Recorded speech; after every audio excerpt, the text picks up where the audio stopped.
प्रेरितों के कामों का वर्णन, दूसरा अध्याय। जब पिन्तेकुस्त का दिन आया तो वे सब एक जगह इकट्ठे थे, और एकाएक आकाश से बड़ी आंधी की सी सनसनाहट का शब्द हुआ, और उससे सारा घर जहां वे बैठे थे गूंज गया, और उन्हें आग की सी जीभें फटती हुई दिखाई दीं, और उनमें से हर एक पर आ ठहरी, और वे सब पवित्र आत्मा से भर गए, और जिस प्रकार आत्मा ने उन्हें बोलने की सामर्थ्य दी, वे अन्य अन्य भाषा बोलने लगे। और आकाश के नीचे की हर एक जाति में से भक्त यहूदी यरूशलेम में रहते थे। जब वह शब्द हुआ तो भीड़ लग गई और लोग घबरा गए, क्योंकि हर एक को यही सुनाई देता था कि ये मेरी ही भाषा में बोल रहे हैं। और वे सब चकित और अचंभित होकर कहने लगे, देखो, ये जो बोल रहे हैं क्या सब गलीली नहीं?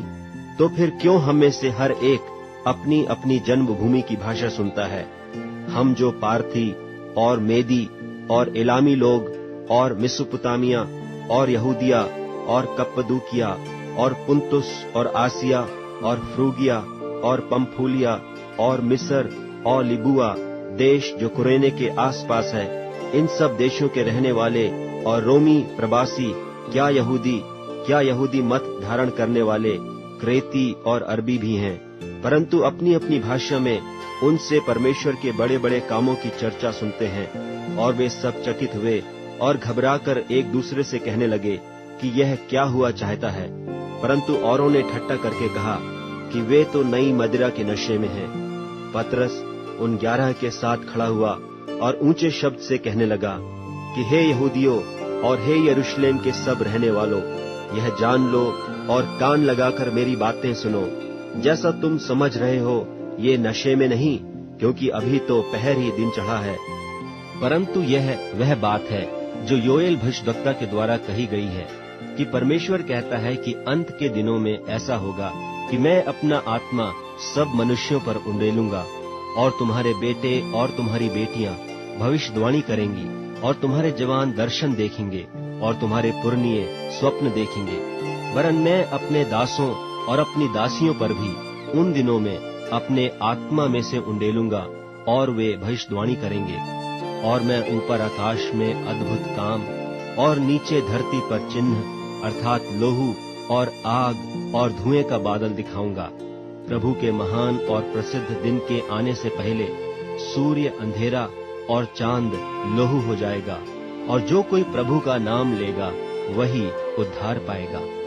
हे इस्राएलियों, ये बातें सुनो कि यीशु नासरी एक मनुष्य था, जिसका परमेश्वर की ओर से होने का प्रमाण उन सामर्थ के कामों और आश्चर्य के कामों और चिन्हों से प्रकट है, जो परमेश्वर ने तुम्हारे बीच उसके द्वारा कर दिखलाए, जिसे तुम आप ही जानते हो। उसी को जब वह परमेश्वर की ठहराई हुई मनसा और होनहार के ज्ञान के अनुसार पकड़वाया गया, तो तुमने अधर्मियों के हाथ से उसे क्रूस पर चढ़वाकर मार डाला, परंतु उसी को परमेश्वर ने मृत्यु के बंधनों से छुड़ाकर जिलाया, क्योंकि यह अनहोना था कि वह उसके वश में रहता। क्योंकि दाऊद उसके विषय में कहता है कि मैं प्रभु को सर्वदा अपने सामने देखता रहा, क्योंकि वह मेरी दाहिनी ओर है, ताकि मैं डिग न जाऊं। इसी कारण मेरा मन आनंद हुआ और मेरी जीभ मगन हुई, वरन मेरा शरीर भी आशा में बसा रहेगा, क्योंकि तू मेरे प्राणों को अधोलोक में न छोड़ेगा और न अपने पवित्र जन को सड़ने ही देगा। तूने मुझे जीवन का मार्ग बताया है, तू मुझे अपने दर्शन के द्वारा आनंद से भर देगा। हे भाइयों, मैं उस कुलपति दाऊद के विषय में तुमसे साहस के साथ कह सकता हूँ कि वह तो मर गया और गाड़ा भी गया, और उसकी कब्र आज तक हमारे यहाँ वर्तमान है। सो भविष्यद्वक्ता होकर और यह जानकर कि परमेश्वर ने मुझसे शपथ खाई है कि मैं तेरे वंश में से एक व्यक्ति को तेरे सिंहासन पर बैठाऊंगा, उसने होनहार को पहले ही से देखकर मसीह के जी उठने के विषय में भविष्यवाणी की कि न तो उसका प्राण अधोलोक में छोड़ा गया और न उसकी देह सड़ने पाई।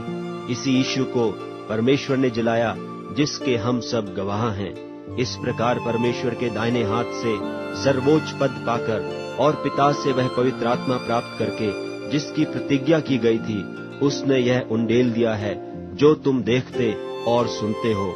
क्योंकि दाऊद तो स्वर्ग पर नहीं चढ़ा, परंतु वह आप कहता है कि प्रभु ने मेरे प्रभु से कहा, मेरे दाहिने बैठ, जब तक कि मैं तेरे बैरियों को तेरे पांवों तले की चौकी न कर दूं। सो अब इस्राएल का सारा घराना निश्चय जान ले कि परमेश्वर ने उसी यीशु को, जिसे तुमने क्रूस पर चढ़ाया, प्रभु भी ठहराया और मसीह भी। तब सुनने वालों के हृदय छिद गए और वे पतरस और शेष प्रेरितों से पूछने लगे कि हे भाइयों, हम क्या करें? पतरस ने उनसे कहा, मन फिराओ और तुम में से हर एक अपने अपने पापों की क्षमा के लिए यीशु मसीह के नाम से बपतिस्मा ले, तो तुम पवित्र आत्मा का दान पाओगे, क्योंकि यह प्रतिज्ञा तुम और तुम्हारी संतानों और उन सब दूर दूर के लोगों के लिए भी है, जिनको प्रभु हमारा परमेश्वर अपने पास बुलाएगा। उसने बहुत और बातों से भी गवाही दे देकर समझाया कि अपने आप को इस टेढ़ी जाति से बचाओ। सो जिन्होंने उसका वचन ग्रहण किया, उन्होंने बपतिस्मा लिया, और उसी दिन 3000 मनुष्यों के लगभग उनमें मिल गए, और वे प्रेरितों से शिक्षा पाने और संगति रखने में और रोटी तोड़ने में और प्रार्थना करने में लौलीन रहे। और सब लोगों पर भय छा गया, और बहुत से अद्भुत काम और चिन्ह प्रेरितों के द्वारा प्रकट होते थे, और वे सब विश्वास करने वाले इकट्ठे रहते थे, और उनकी सब वस्तुएं साझे की थीं, और वे अपनी अपनी संपत्ति और सामान बेच बेच कर जैसी जिसकी आवश्यकता होती थी बांट दिया करते थे। और वे प्रतिदिन एक मन होकर मंदिर में इकट्ठे होते थे, और घर घर रोटी तोड़ते हुए आनंद और मन की सिधाई से भोजन किया करते थे, और परमेश्वर की स्तुति करते थे, और सब लोग उनसे प्रसन्न थे। और जो उद्धार पाते थे, उनको प्रभु प्रतिदिन उनमें मिला देता था।